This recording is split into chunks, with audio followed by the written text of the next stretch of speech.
삶의 의미를 찾았는가라는 제목으로 말씀을 전하겠습니다. 심리 상담가 박상미 교수님이 유튜브 방송을 하는 걸 잠깐 들었습니다. 표제가 삶 멈춰서서 바라보다 이런 내용이었습니다. 내용이 삶의 의미를 찾지 못해 불행한 삶을 사는 사람들이 상당히 많다는 거죠. 그렇지만 그 중에 죽고 싶은 사람은 사실 없다는 겁니다. 죽고 싶다 해도 사실 죽고 싶은 사람은 없다는 것입니다. 다 살고 싶다는 것입니다. 나치 독일체와 유대인들 수용소 얼마나 끔찍합니까? 매일 죽어나가는 사람들, 저녁마다 나도 죽음의 대상이 될 수 있다. 공포가 사로잡지 않겠습니까? 그 순간이 너무 두려운 거죠. 그래서 빅터 프랭클린이 했던 일이 무엇이냐 하면 수용소에 있는 유대인 죄수들을 밤에 모아서 서로 재미있는 얘기를 해보자는 제안이었습니다. 어떻게 됐을까요? 아무도 첫날 오지 않았습니다. 그러나 점점 한 명씩 찾아오더니 나중엔 밤마다 폭소가 터지는 그런 밤을 보내게 됐다는 것입니다. 그리고 나서 수용소 분위기는 어떻게 됐을까요? 바뀌기 시작했습니다. 생기가 넘치고 활기가 넘치고, 그리고 어쩌다 이들과 함께 기차를 타고 지나갈 일이 있었는데 밖을 내다보니까 노을진 그 저녁 하늘, 그것을 바라보는데 모두 탄성을 지르면서 너무 아름답다고, 이전의 수용소 분위기와는 완전히 다른 그런 변화가 일어난 것입니다. 삶의 의미를 찾은 거죠. 놀라운 생명이 그들 안에 꿈틀거리기 시작한 것입니다. 박상미 교수님도 예전에는 인생을 굉장히 불행하게 살았답니다. 어릴 때 아버지로부터 특별한 상을 받았던 것 같아요. 항상 우리 상미 이렇게 불러서 자기는 어릴 때 이름이 우리 상미인 줄 알았답니다. 내자인 줄 알았답니다. 유치원에 가서 저는 우리 상미입니다 이렇게 얘기를 했다는 거죠. 애들 다 웃고. 그만큼 끔찍한 사랑을 받았는데 57세 때 아버님이 사망하십니다. 암투병 선고받은 지 6개월 만에 돌아가셨습니다. 큰 충격이죠. 집안도 가난했는데 암투병 후에 집안이 완전 몰락하고 의지할 아버지는 없고 정신적 공황 상태가 되면서 대학 올라갔는데 사람들 사이에서 적응이 안 되는 겁니다. 그래서 결국 옥탑방에 올라가서 인생을 한탄하면서 수면지에 모아둔 것 다 털어놓고 잠들어 버렸습니다. 어떻게 됐을까요? 사후로 깨어났죠. 깨어났으니까 강연을 하고 다니죠. 그런데 깨어나서 첫 마디가 뭐였냐면 감사합니다였답니다. 감사합니다. 죽을 만큼 힘든 삶, 그냥 없어지면 되지라고 생각했는데 그게 아니고 깨어나자마자 감사합니다. 깨달았대요. 난 죽고 싶은 게 아니었구나. 살고 싶었던 거였구나. 그래서 그때부터 이분이 열심히 공부했습니다. 그리고 죽고 싶은 사람 찾아다니는 일을 하기 시작한 거예요. 심리 상담가가 됐습니다. 그래서 전국의 교도소, 노약자들 찾아다니면서 왜 살아야 되는지 삶의 의미를 설명해 주기 시작한 거죠. 죽고 싶은 사람 너무 많은데 사실은 살고 싶었던 거죠. 왜 살아야 되는지 그 의미를 찾지 못하는 것이 인생의 가장 큰 딜레마였다는 것입니다. 왜 살아야 되는지. 그리고 드디어 깨닫고, 이분이 교회 다녔는데 잘 몰랐던 거죠. 그런 엄청난 기도까지 했으니까. 그리고 나서 새롭게 인생의 의미를 찾고 누군가를 돕는 삶으로 바뀌었다는 겁니다. 인생에서 굉장히 중요한 게 삶의 의미를 찾는 것입니다. 이 자리에 와 있지만 내가 왜 살아야 되는지 의미를 찾지 못했다면 그것만큼 불행한 신앙은 없을 겁니다. 왜 살아야 되는지, 어떻게 살아야 되는지. 문제는 삶의 의미를 사람마다 찾는 방식에 따라서 행복을 찾는 것이 쉽지가 않다는 것입니다. 여러분, 엑셀 결혼이라는 얘기 들어보셨습니까? 요즘 사람들 결혼해서 합리적 방식으로 사랑을 찾습니다. 그래서 결혼이라는 것이 행복의 방법인데 결혼해서 엑셀 결혼하니까 불행하다는 거죠. 엑셀이 뭡니까? 도표를 만들어서 서로 어떻게 살아가는지를 체크하는 겁니다. 특별히 돈을 어떻게 썼는가. 공동 지분을 만들고 거기다 돈을 집어넣으면서 너 얼만큼 나 얼만큼 집어넣어서 가정의 행복을 위해서 돈을 저축하는 겁니다. 그런데 단돈 몇만 원 갖고 싸우는 거예요. 나 이만큼 집어넣었는데 너 이만큼 왜 비게 집어넣었어? 난 이만큼 투자했는데 너는 왜 가정을 위해서 이만큼 투자 안 해? 가정을 행복을 위해서 만든 엑셀인데 그 엑셀 도표의 지수의 조금의 차이 때문에 머리끄댕이 잡고 싸우는 겁니다. 돈만이 아닙니다. 시간도 마찬가지입니다. 나는 가정을 위해서 1시간을 희생했어. 너는 왜 1시간도 희생하지 않니? 나는 5시간이나 협의했어. 넌 왜 4시간 반, 30분 부족하게 넌 희생하니? 정확하게 똑같이 엑셀에 나온 것처럼 우리 맞춘 것처럼 합리적으로 해결해야 되지 않니? 여러분, 가정이 합리로 됩니까? 합리로 안 되는 것이 가정이에요. 그런데 합리로 따져서 사랑을 쟁취하려고 하니까 결국 엑셀 결혼하다가 이혼의 엑셀을 밟는 거죠. 결혼의 의미조차 찾지 못하게 됐다는 겁니다. 두 번째는 은퇴도 그렇습니다. 나이 들면 사람들 은퇴 준비합니다. 은퇴하고 나면 행복할 거라고 생각합니다. 그런데 기대 수명과 건강 수명의 차이가 있습니다. 우리나라 기대 수명은 82.5살입니다. 그리고 건강 수명은 65.8살입니다. 살아갈 삶을 많은데 건강 수명은 65.8세니까 좀 살만하면 아프기 시작하고 그때부터 병원 다니고 매번 약 먹어야 되는 삶이죠. 서구 사회는 자신의 건강을 위해서 많이 생각합니다. 그래서 아프면 그냥 쉽니다. 감기 걸리면 쉽니다. 자기에게 투자해요. 건강을 소외시키지 않습니다. 그런데 우리나라 사람들은 아프면 약 먹고 일합니다. 약 먹고 악을 쓰고 버팁니다. 경쟁사회 속에서 더 살아나고 살아야 있어야 되고 인정받아야 되니까 힘든 거죠, 삶이. 그래서 건강수명 그리고 기대수명 차이가 우리나라는 너무 커요. 그러니까 은퇴했는데도 미래 삶이 막막한 거죠. 이렇게 아파가지고 어떻게 미래의 그 기대수명 82세 아니 90세까지 어떻게 살아가나 깜깜한 거죠. 은퇴를 준비하는 분들이 점점 고민하게 되는 겁니다. 내 삶의 노후가 의미가 있을 것인가. 사회구조도 그렇습니다. 사람들은 사회구조 바뀌면 행복할 거라고 생각합니다. 최근에 어떤 논설 보니까 우리나라 사람들은 정치 중심의 경제냐 아니면 시장 중심의 경제냐 이거 비교하면서 어느 것이 옳은가 고민한다는 겁니다. 핵심이 그 내용이에요. 수정자본주의와 신자유주의 이야기입니다. 여러분 이게 무슨 말인지 잘 모르겠죠. 저도 잘 몰라가지고 찾아봤습니다. 보니까 예전에 우리 아담 스미스나 스튜어트 밀이라는 그런 사람들이 얘기한 내용이 있습니다. 그게 뭐냐면 개인이 자유롭게 경쟁하는 시장, 경제 체제가 중요하다는 겁니다. 정부가 간섭하기보다 개인의 사회적 책임을 강조하고 자율성을 강조하면 시장이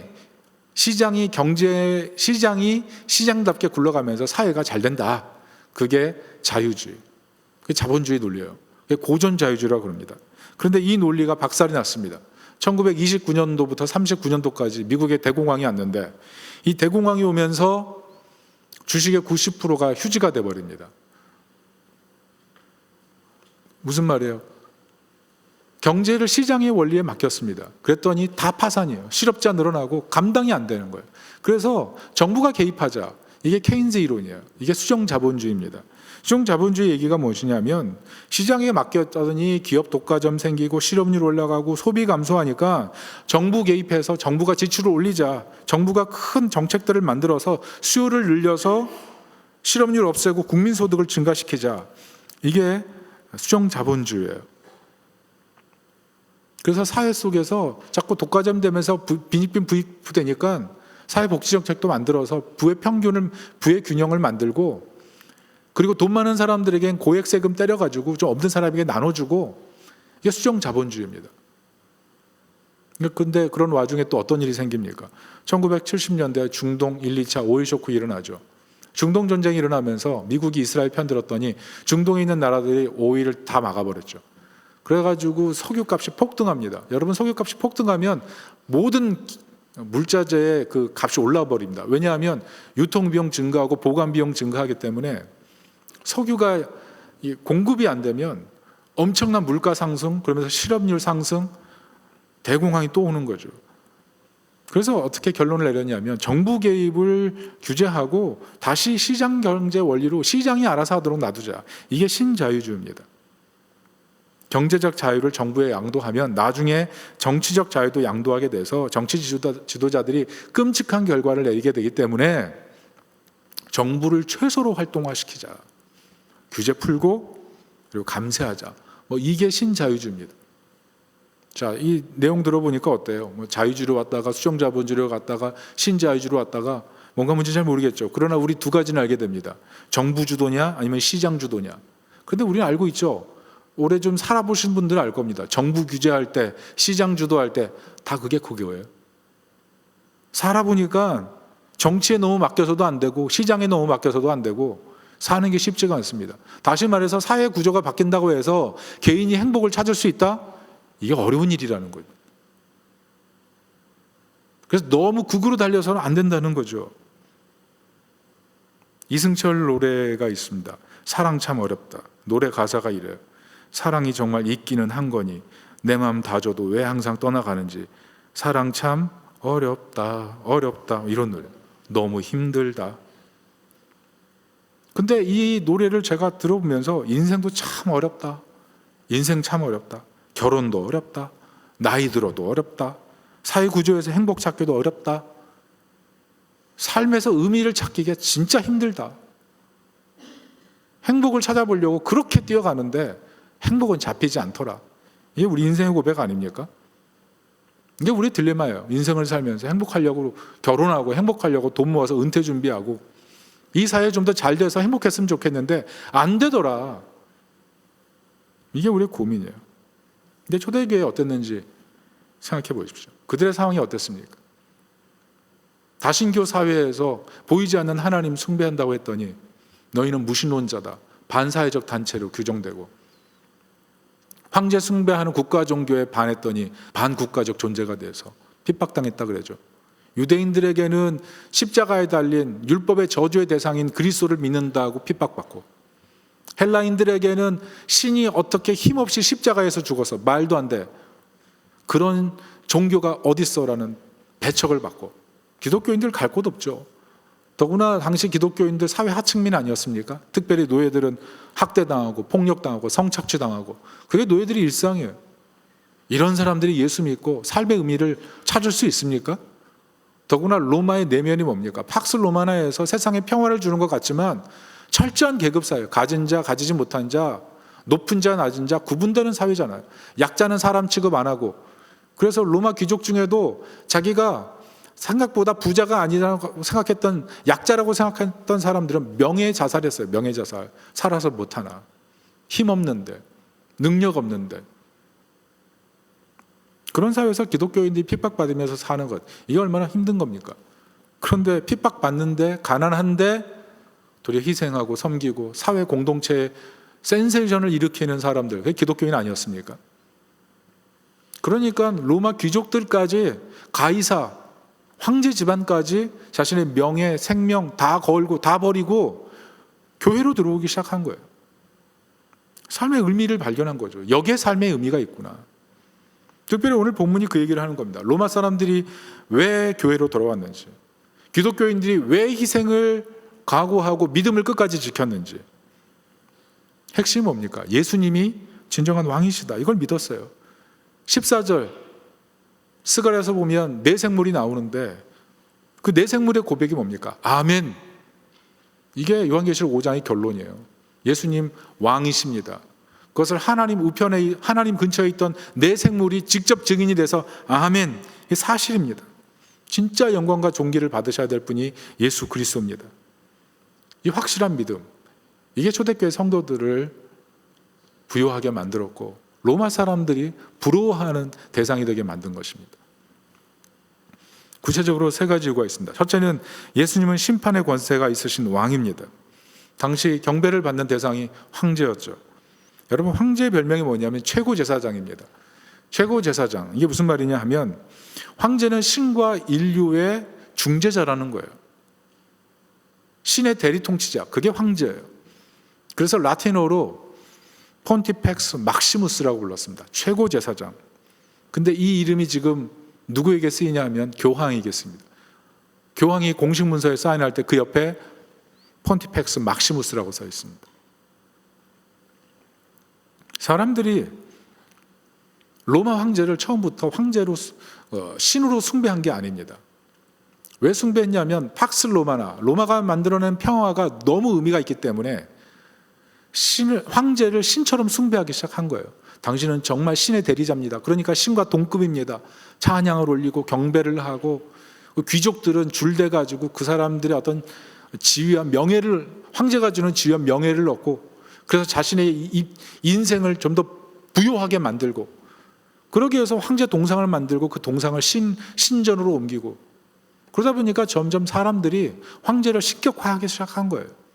그래서 이 황제 숭배 사상은 엄격히 위에서 탑다운 방식으로 내려온 숭배 경향이 아닙니다. 아래로부터 올라간 거예요. 아래로부터. 그래서 민초부터 시작해서 올라간 사상, 이게 황제 숭배 사상이에요. 도시로 들어갈수록 더 심한 게 아니라 지방에 갈수록 더 심했습니다. 옛말에 파가니스트이라고 그러잖아요. 파가니스트, 패거니스트. 이 마을 사람들, 동네 사람들을 이렇게 부르거든요. 페이건, 이방인. 이게 종교를 숭배하고 우상을 숭배하는 사람들. 그러니까 지방에서부터 도시에 이르기까지 모든 사람들이 황제를 숭배했다고요. 근데 그 사이에서 끝까지 믿음을 지키고 진짜 왕은 예수 그리스도입니다. 그게 기독교인들이었어요. 왜 그렇습니까? 오늘 이 요한계시록을 보면서 깨닫게 되는 것은 하늘 보좌에 진정한 왕이 계시다는 거예요. 하늘 보좌에, 이 땅의 보좌에 있는 왕이 전부가 아니고 하늘 보좌에 계신 왕이 진정한 왕이시다. 그 왕을 바라보라는 거예요. 오늘 본문의 특징이 뭡니까? 오늘 5장, 4장의 초점은 누구냐면 하나님이세요. 보좌에 계신 분이 하나님이시다. 그리고 오늘 5장의 초점이 누구냐면 하나님 곁에 계신 예수 그리스도, 그분이 하나님과 동등하신 분으로 찬양과 경배를 받으신다. 그 내용이에요. 그래서 5장 13절에 이렇게 써 있습니다. 보좌에 앉으신 이와 어린 양에게 찬송과 존귀와 영광과 권능을 세세토록 돌릴지어다. 그리고 24장로와 네 생물이 예수 그리스도께 경배를 하고 찬양 올리는 장면이에요. 예수님이 왕이시다. 이게 삶을 가장 의미 있게 만드는 힘이라는 겁니다. 그분이 심판의 권세가 있으신 분이라는 거예요. 보좌에 계시니까. 특별히 1절을 보면 하나님께서 보좌에 두루마리 하나를 갖고 계십니다. 거기 일곱인을 찍어서 봉에 놓은 두루마리를 갖고 계세요. 근데 이 두루마리를 펼칠 때 뭐가 시작되냐면 심판이 시작됩니다. 우리는 심판하면 두렵죠. 그렇지만 이 심판의 내용이 뭐냐면 하나님이 선택한 백성을 구원하는 심판이에요. 그러니까 이 심판은 소망이 있습니까? 없습니까? 소망이 있는 심판이에요. 문제는 뭐냐면 이걸 펼 자가 없는 거예요. 이 심판이 시행돼야 돼요. 왜냐하면 악이 창궐하고 선은 보이지 않으니까. 하나님 백성들은 핍박받아, 박해받아, 고난받아, 죽고 재산 뺏기고 인생이 나그네가 되어서 자기 나라에서 추방받고 가족이 해체되고 인생이 해체되고 모든 것이 해체되는데 하나님, 이게 뭡니까? 하나님, 약한 세상에서 우리를 구원하소서.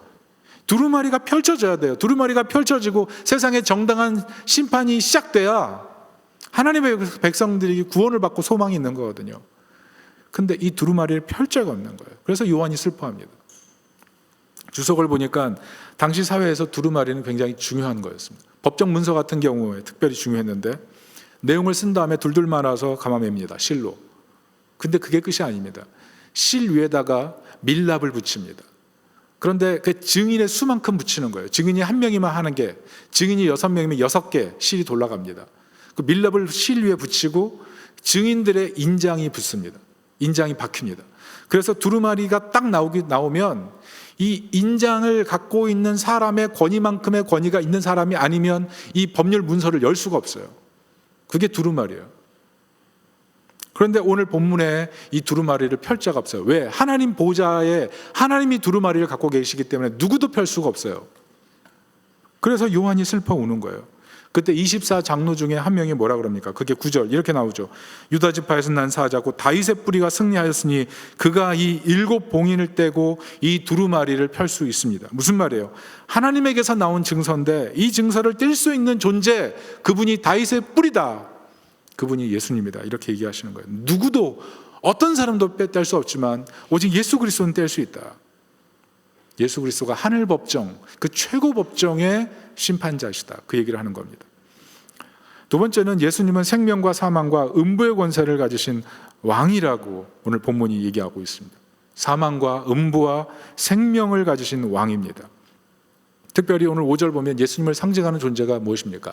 사자입니다. 사자. 여러분 사자 알죠? 아프리카 초원에 사자 나타나면 뭐 하이에나들 다 사라지고 동물들 다 사라지고 상큼상큼 걸으면 그냥 주변이 그냥 적막 하게 되고, 사자가 한번 으르렁 하면 그 으르렁 소리 듣고 그냥 초원에 있는 모든 새들이 날아가고, 그게 사자 아니에요? 강력한 힘, 강력한 통치자, 그게 사자.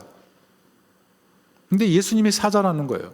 근데 6절에 보면 예수님은 사자이면서 어떻게 표현돼요? 죽임당한 어린 양이에요. 어린 양. 어린 양이 뭡니까? 유약한 존재예요. 여러분, 그 목자가 양을 데리고 갈 때 한눈을 팔다가 뭐 양떼가 이렇게 웅덩이 같은 곳에 살짝 빠지잖아요. 그럼 보통 짐승들은 자기 힘으로 헤쳐나옵니다. 그런데 양은 딱 누우면 자동적으로 다리 4개를 하늘로 올리고 그때부터 꿈쩍도 하지 않습니다. 왜 그런지 모르겠어요. 근데 팔레스타인의 그 장렬하는 태양빛을 그대로 심장으로 튀어대면 그러고 죽는 거예요. 그냥 일어나지 못해요. 그게 양이에요. 그래서 양은 가장 유약한 짐승이에요. 사자이면서 예수님은 어린 양이라는 거예요. 특별히 죽임당한 어린 양이라는 것입니다. 이 의미가 뭡니까? 예수님은 출애굽 시대 어린 양의 피로 이스라엘을 구원한 것처럼 오늘 시대에 어린 양이신 예수님께서 피 흘리셔서 심판받아야 되는 모든 백성들을 다 구원하셨다는 거예요. 새 출애굽을 일으키셨다는 겁니다. 승리하셨다는 겁니다. 그래서 예수님은 죽음을 정복하신 왕이란 뜻이에요. 특별히 7눈과 7뿔이 있습니다. 7뿔은 뭐냐면 힘의 상징이고 7눈은 스가랴서를 보면 성령을 상징합니다. 그러니까 예수님은 힘이 없는 존재가 아니에요. 능력이 없는 존재가 아니에요. 그런데 세상에 있는 우리의 연약함을 구원하시기 위해서 세상에 유약한 분으로 오셔서 우리를 위해 죽으시기 위해서 오신 분이라는 것입니다. 그래서 사자와 어린 양인 거예요. 사자이면서 어린 양. 이것을 좀 더 쉽게 풀어 설명하면 존 스토트가 이런 얘기를 합니다. 죄의 본질은 인간이 하나님을 대신하는 것이다. 인간이 하나님을 대신할 때, 내가 하나님인 것처럼 살 때 그게 죄다. 근데 구원의 본질은 무엇이냐면 하나님이 자신을 인간 대신한 것이다. 인간이 저지른 죄에 대해서 인간 스스로 해결할 수 없기 때문에 하나님이 대신해서 그 문제를 처리해 주는 것, 그게 구원의 본질이라는 거예요. 인간은 자신을 하나님께 대항하면서 하나님만이 합당한 곳에 자신을 세운다. 자신을 세운다는 거예요. 그렇지만 하나님은 인간을 위해서 자신을 희생하고 인간만이 합당한 곳에 자신을 세우신다는 거죠. 여러분 잘 생각해 보세요. 우리가 언제 불행해집니까? 하나님이 합당한 자리에 내가 하나님이 되려고 하는 거예요. 하나님 대신에 내가 모든 것을 다 하는 것처럼 행동하는 거예요. 결과가 뭐예요? 불행이죠. 여러분 사랑이 어려운 이유가 뭡니까? 줘도 부족해요. 왜? 인간의 사랑은요 너무 한계가 많아요. 오해도 많이 받고 미움도 많이 받고 상처뿐이에요. 상처뿐.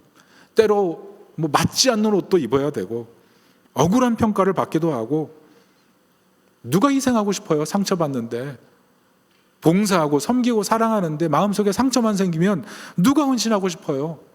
그런데 예수님께서 그렇게 하셨어요. 인간이 합당한 곳이 뭐예요? 상처만 가득한 곳. 그 자리에 예수님이 무시받는 그 자리에 오셔서 인간의 그 절망과 좌절을 위해서 예수님이 대신 낮아지고 죽으셨다는 것입니다. 그게 복음이에요. 그리고 우리를 제사장이 되게 하시고 왕이 되게 하셨다는 얘기입니다. 그게 9절 10절입니다. 같이 읽어보겠습니다. 시작. 그들이 새 노래를 불러 이르되 두루마리를 가지시고 그 인봉을 떼게 합당하시도다. 일찍이 죽임을 당하사 각 족속과 방언과 백성과 나라 가운데서 사람들을 피로 사서 하나님께 드리시고 그들로 우리 하나님 앞에서 나라와 제사장들을 삼으셨으니 그들이 땅에서 왕노릇 하리로다 하더라. 무슨 말씀입니까? 인생을 살다 보면 사랑받지 못하는 것 때문에 의미가 없거든요. 정말 필요한 게 사랑이에요. 인생이 참 외로운 겁니다. 어려운 겁니다. 근데 나를 이유 없이 사랑해주는 한 사람 때문에 세상을 살고 싶거든요.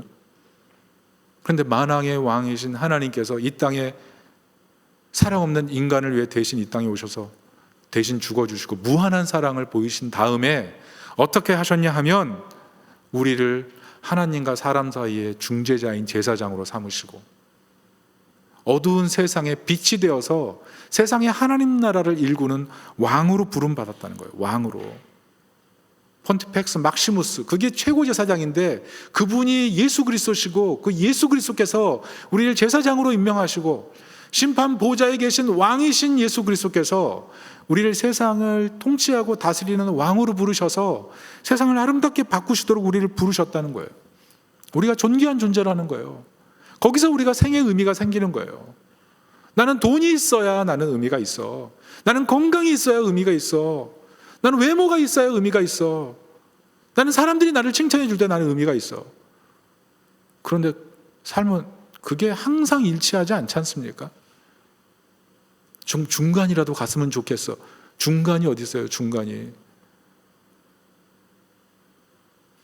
내가 존귀함을 매일 느끼지 못하는 게 그게 세상이에요. 그런데 하나님의 아들이 우리에게 존귀함을 부어주셨다는 겁니다.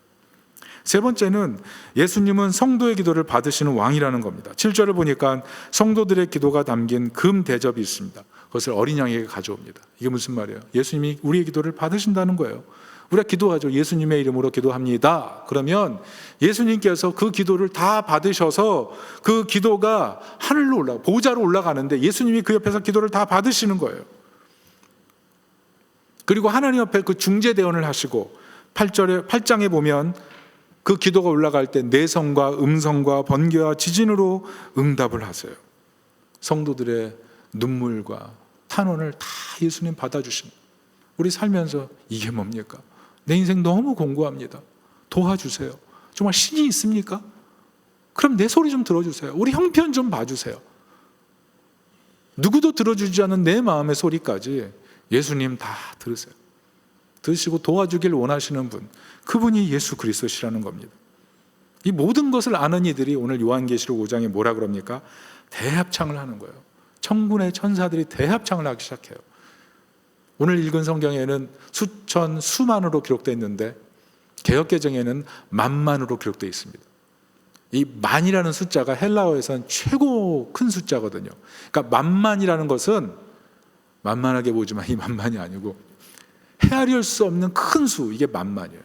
그러니까 천군 천사 헤아릴 수 없는 수가 예수 그리스도를 향해 당신은 진정한 왕이십니다 경배한다는 거예요. 그런데 그 천군 천사만 아니라 하늘과 땅과 땅 아래 바다 모든 생물 모든 존재가 예수 그리스도를 향해 찬양하는 거예요. 당신이 진정한 구원자입니다. 심판 주십니다. 우리를 존귀하게 만드시는 분입니다. 우리의 상처와 아픔을 들으시고 우리를 해방시키시는 분이 바로 예수님이십니다. 길거리 걸어가다가 있는 나뭇가지 하나, 떨어지는 낙엽 잎새 하나 떨어지면서도 찬양하는 거예요. 세상은 찬양으로 가득 찼어요. 예수 그리스도의 죽음과 부활과 동시에 세상은 하나님을 향한 경배가 완전히 회복된 겁니다. 사실은 회복되지 않은 존재, 믿음 없는 사람들. 그래서 믿음이 필요한 거예요. 이 영광스러운 찬양이 세상에 울려 퍼지고 천성에 울려 퍼지는 자리에 우리가 장차 그 자리에 서야 되거든. 오늘 찬양이 울려 퍼집니다. 예수님 그리스도십니다. 예수는 하나님의 아들이십니다. 예수는 참 하나님이십니다. 하나님이 역사를 주관하시잖아요. 그런데 세상의 역사를 예수님이 주관하신다는 거예요. 하나님이 경배받으셔야 되는 것처럼 예수님이 경배받으셔야 되는 거예요. 어떤 분은 하나님도 믿고 예수님도 믿고 이게 뭡니까? 그런데 성경은 예수님과 하나님이 동등하신 분이라는 거예요. 동등하신 분.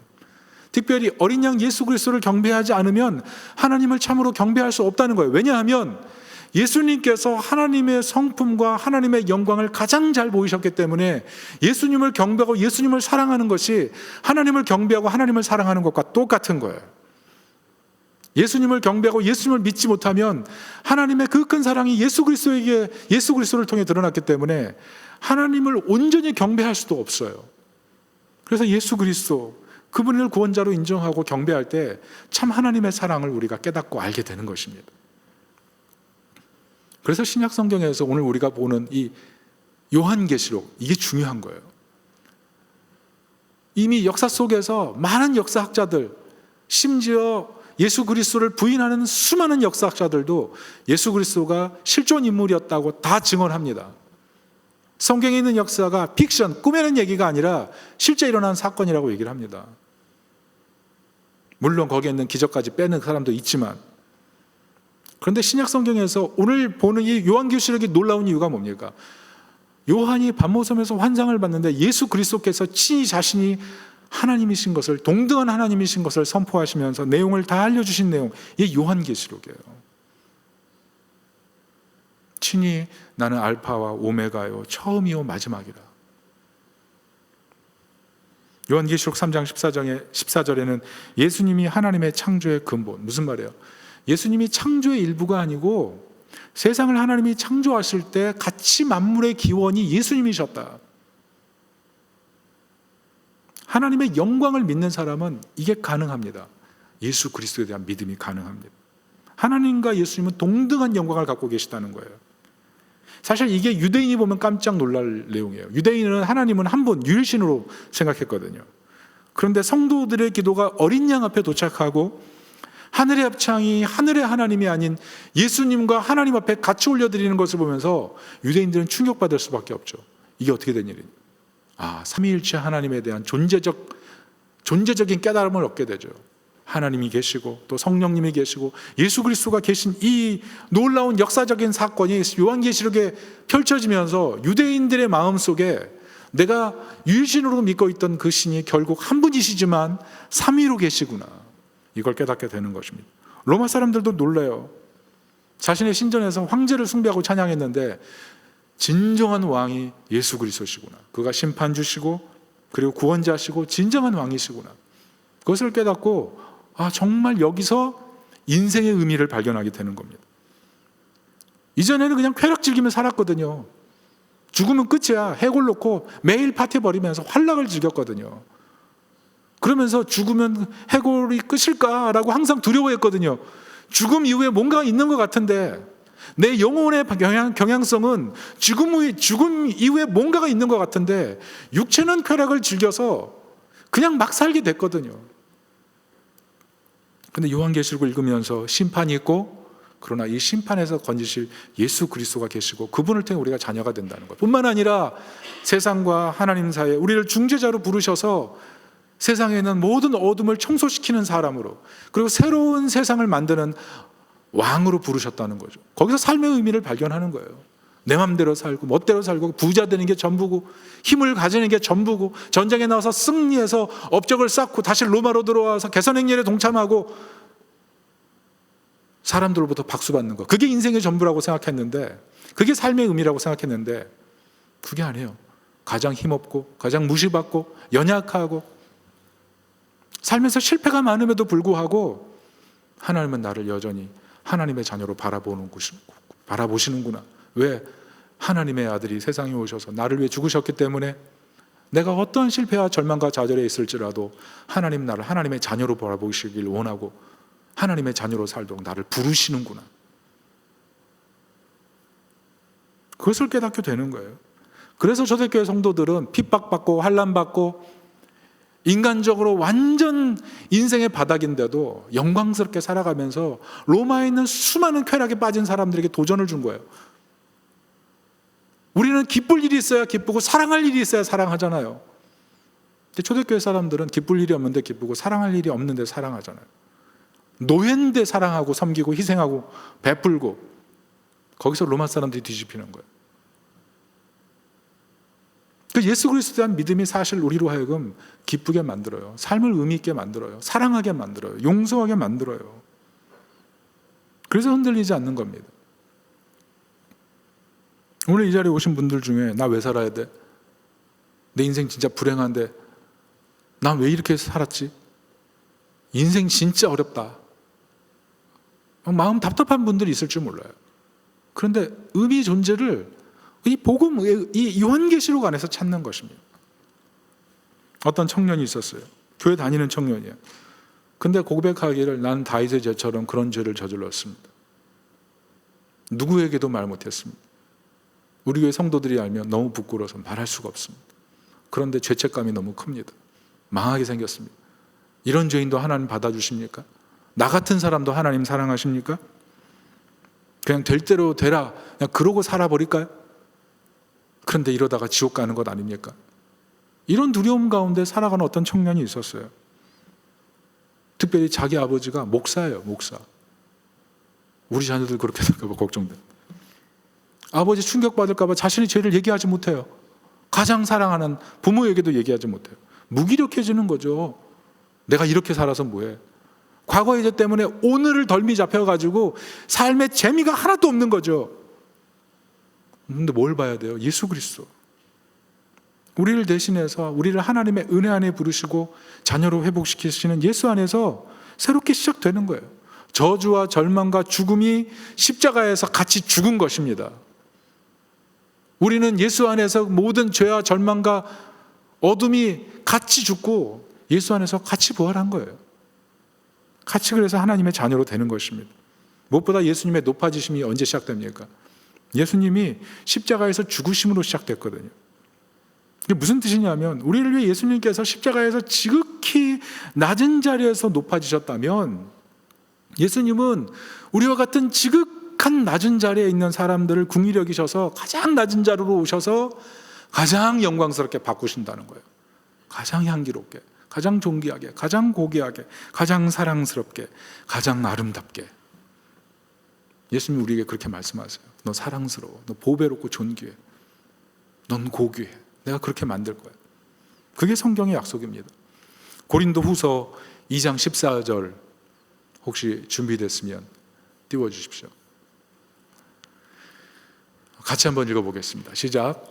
항상 우리를 그리스도 안에서 이기게 하시고 우리로 말미암아 각처에서 그리스도를 아는 냄새를 나타내시는 하나님께 감사하노라. 하나님께서 아들 예수를 희생하시고 그 예수를 붙들고 하나님 앞에 나오는 우리를 보시고 이기게 하시는 거예요. 이기게 하시는 거예요. 그리스도를 아는 그 은혜가 우리 삶 속에서 점점 향기가 돼서 아름답게 우리가 변화되어 가는 거예요. 예수님이 우리 안에서 아름답게 우리를 변화시켜 가는 거예요. 나는 인생에 가치가 없는, 쓸모없는, 난 무지랭이 같은 연약한 존재다라고 생각했는데 예수님 믿자마자 예수님께서 우리 안에서 일하시는 거죠. 자녀됨으로 바꿔가시는 거예요. 그러니까 점점 예수 아는 냄새가 나타나는 거예요. 예수의 형상이 빚어지는 거예요. 그래서 사방에 예수 아는 냄새가 나타나니까 사람들이 달라졌다고 얘기하는 거예요. 달라졌다고. 그래서 신학자인 F.F. 브루스는 이런 얘기를 합니다. 모든 시대 가장 결정적 사건이 갈보리 희생입니다. 이것은 하나님의 목적에 반대되는 모든 세력에 대해 하나님의 목적과 하나님 백성의 최종 승리를 확증하는 결정적인 승리입니다. 무슨 뜻입니까? 세상은 가르치거든요. 세상은 괴로운 거야. 결혼도 괴로운 거야. 사회 구조에서 행복은 없어. 그냥 대충 살아. 있는 대로 살아. 쾌락 즐기며 살아. 한 번뿐인 인생이야. 너에게 주어진 시간을 그냥 너를 위해서 사용하는 게 그게 행복이야. 정말 그렇습니까? 나를 위해서만 시간 다 사용하면 행복해집니까? 아니에요. 세상을 살면서 살수록 깨닫는 게 부정적 생각이 정말 많아지거든요. 내가 이거 하면 행복해질 거야 라고 살았지만 이거 한다고 행복해지는 게 아니거든요. 조건이 너무 많거든요. 그러니까 매일 싸우는 거예요. 조건 다른 사람하고. 내가 행복이라고 주장하는 그 행복을 위해 살고 있는데 누군가 그게 행복이 아니야, 다른 행복을 위해 추구하는 사람하고 매번 싸우게 되는 거예요. 아니면 저 사람의 행복이 더 커 보이니까 매번 마음속에서 싸우는 거죠. 어떤 교회가 추수감사절 보냈는데 강대상에 캠벨 포도를 올릴까 샤인머스켓을 올릴까 그걸로 싸웠대요. 아니 캠벨 포도를 올리면 뭐하고 샤인머스켓을 올리면 뭐하고? 아니, 뭐로 올리죠? 뭐로 올려도 돼요. 뭐로 올려도. 문제만 바라보는 거예요. 문제. 저 사람이 올려서 문제인 거예요. 내가 원하는 색깔이 아닌데 올렸다고 문제라는 거잖아요. 지금. 아니 샤인머스켓 발음도 안 돼. 입에 들어가면 다 맛있는 거지. 하나님 얼마나 기뻐하시겠어요. 아니 그거 가지고 싸워요. 근데 우리가 그래요. 우리가 원하는 행복의 기준 딱 가지고 매번 싸우는 거예요. 가정에서 싸우고 직장에서 싸우고 교회에서도 싸우면 안 되지만 그렇게 되고. 그런데 그때 뭘 바라봐야 돼요? 예수님 바라봐요. 예수님 용서하시고 사랑하시고 희생하시고 그 완벽한 희생, 완벽한 사랑, 완벽한 용서, 완벽한 기쁨 그 안에 거할 때 우리는 기쁨이 흘러나오는 거예요. 사랑하게 되는 거예요. 용서하게 되는 거예요. 희생하게 되는 거예요. 섬기게 되는 거예요. 내 힘이 아니에요. 우리 연약한데 하나님의 은혜가 더 씌워지니까 사랑할 수 있는 거예요. 하나님의 은혜가 더 씌워지니까 사랑스러워지는 거예요. 하나님의 은혜가 더 씌워지니까 기뻐하게 되는 거예요. 기쁠 일이 많아서 기뻐하는 게 아니라 하나님이 기쁨을 주시니까. 오늘 이 기쁨이 찬양으로 표현되는 거예요. 여러분, 이게 복음이에요. 내가 세상을 변화시켜서 내가 행복해지는 게 아니라 우리 주 예수 그리스도께서 나와 함께 하시기 때문에 우리 인생에 진정한 행복이 시작되는 줄 믿으시기 바랍니다. 계시록 5장은 이 믿음의 고백을 가지고 아멘으로 끝나는 거예요. 이 믿음의 고백이 있기를 예수님의 이름으로 축원합니다. 말씀의 결론을 맺습니다. 예수님 진정한 왕이십니다. 그분을 믿을 때 삶의 의미를 찾게 되고 변화가 일어납니다. 의미를 찾지 못하시는 분 계실 겁니다. 예수님 믿으십시오. 변화가 일어납니다. 그리스도를 통해서 생명을 얻고 지혜를 얻고 능력을 얻고 부귀를 얻고 부요를 얻고 평안을 얻고 사랑을 얻고 믿음을 얻고 소망을 얻고 막힌 담이 허물어집니다. 가까워질 수 없는 부부관계가 가까워지고 멀어졌던 친구가 회복이 되고 복음을 부끄러웠는데 복음을 이제는 부끄러워하지 않게 되고 누군가에게 전할 수 있는 사람이 되는 거예요. 왜? 삶의 의미를 발견했거든요. 우리는 아직 이미와 아직 사이에 삽니다. 예수님 이미 하나님 나라 완성하셨지만 우리는 하나님 나라에서 그 영광을 볼 거고 우리는 세상 사는 동안은 하나님 나라 갈 때까지 전투가 있는 거예요. 전투가. 세상은 하나님을 향해서 영광스러운 찬양을 올리지만 우리는 세상을 살기 때문에 어려운 세상을 살기 때문에 하나님 나라를 살려면 싸움이 필요한 거예요. 전투가 필요한 거예요. 그래서 오늘 본문을 보면서 우리의 삶의 방식을 좀 바꿔야 돼요. 우리의 고백이 찬양이 돼야 됩니다. 말이 예배가 돼야 돼요. 부정적으로 말하지 말고 믿음으로 말하십시오. 캠벨 포도냐 샤인머스킷이냐 그런 걸로 싸우지 마시고 말로 예배하시고 말이 찬양이 되게 하세요. 자신의 배우자를 향해 말이 찬양이 되세요. 당신은 왜 이렇게 아름다워? 당신은 왜 이렇게 듬직해? 물론 돌아오는 대답이 당장은 좋지 않을 수 있습니다. 제 아내가 그러더군요. 당신 오늘 참 수고 많았어. 그랬더니 그러더라고요. 왜 이러셔? 제가 충격을 받았어요. 그러나 제가 은혜를 받았기 때문에 당신 참 수고 많았어.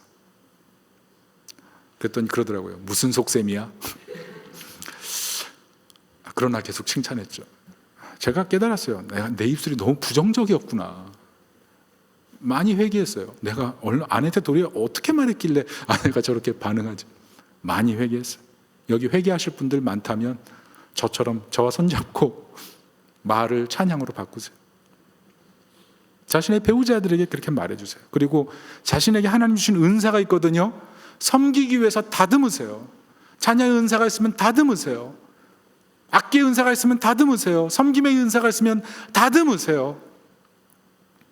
에스라가 말씀을 다듬어서 예루살렘 도시에 붕을 일으키지 않습니까? 에스더가 자신에게 주신 하나님이 주신 힘과 권위를 가지고 도시를 살리지 않습니까? 느헤미야가 자신에게 주신 축복을 가지고 예루살렘 도시를 정의와 자비의 도시로 바꿔서 도시 부흥을 일으키잖아요. 다듬으세요. 내게 주신 은사를 갈고 닦으세요. 그러면 그게 하나님 나라를 위해 제사장과 왕으로 쓰임받게 되는 도구가 됩니다.